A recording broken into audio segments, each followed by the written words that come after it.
si shikoni tashmë po bëhen gati edhe për mbërritjen e Zotit Berisha. Ajo se çfarë shikohet nga në çdo protestë, pandi ka më pak flamuj të Partisë Demokratike dhe më shumë flamuj të Shqipërisë dhe të Amerikës kemi parë, duke që tashmë ashtu siç ka kërkuar zoti Lapaj, kushtet që ka vendosur të mos jenë flamuj të Partisë Demokratike, mos jenë flamuj partijak, po të jenë flamuri i Shqipërisë dhe tashmë pavarësisht se tashmë nga një kusht tjetër ka shkuar zoti Lapaj, ka kërkuar që zoti Berisha së bashku me të gjithë deputetët të qëndrojnë 24 orë në shes dhe më pas i bashkohen protestave.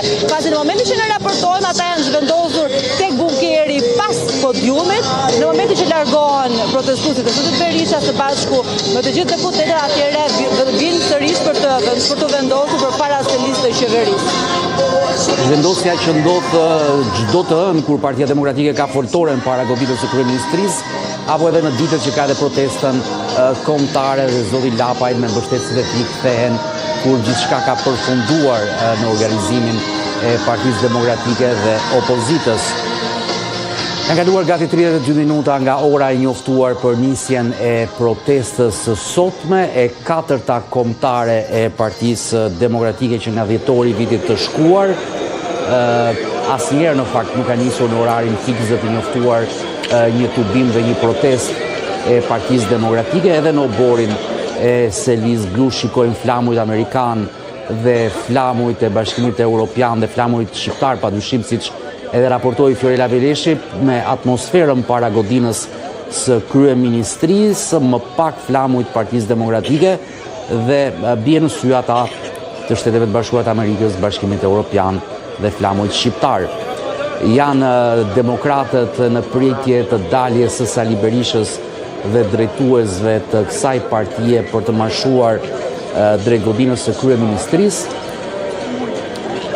atje ku do të zhvillohet edhe protesta e sotme. Janë 6 folës, është mësuar i pari, është Ermal Asimja, një nga përfaqësuesit e forumit për dialogun politik që kanë iniciuar edhe bashkimin e të gjithë opozitës në një tryezë, dhe Sali Berisha, ndërsa 4 folësit e tjerë nuk janë mësuar ende.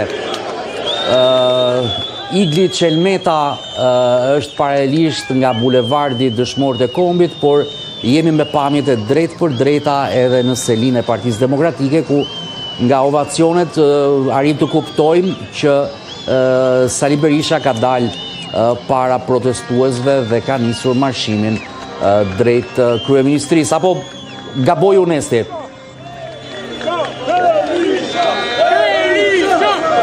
Atëherë Sali Berisha ka dalë nga selia për të drejtuar kryeministrisë. Është pritur nga mbështetësit në oborin e selisë së Partisë Demokratike. Anesi Baramema do ta shoqëroi këtë rrugtim në këmbë të kryetarit të Partisë Demokratike dhe mbështetësve të tij deri te kryeministria. Igli Çelmeta është paralelisht nga bulevardi Dëshmorët e Kombit. Igli, të përshëndes edhe një herë, më thuaj për forcat e sigurisë, forcat e policisë, rreth a është shtuar numri i tyre rreth kryeministrisë? 30 minuta.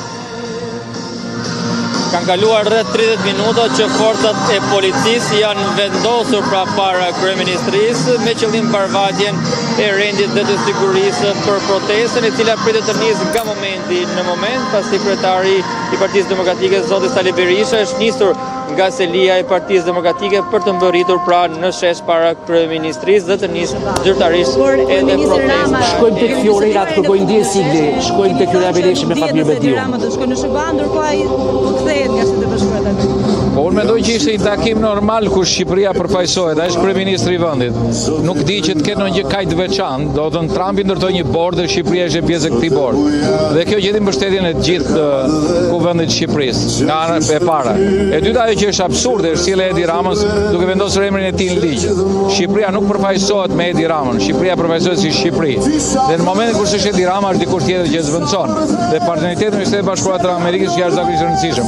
Unë nuk pash ndonjë të jashtëzakonshme zakonshme dje, megjithëse dua të vlerësoj atë pjesë të qendrimit që ka të bëjë me UÇK-n, sepse besoj që ishte thirrje e një momenti të rëndësishëm për të kthyer një vëmendje. Dhe shpresoj të ketë marrë vëmendje nga presidenti Trump. Mendoni që ta përdor si kapital politik?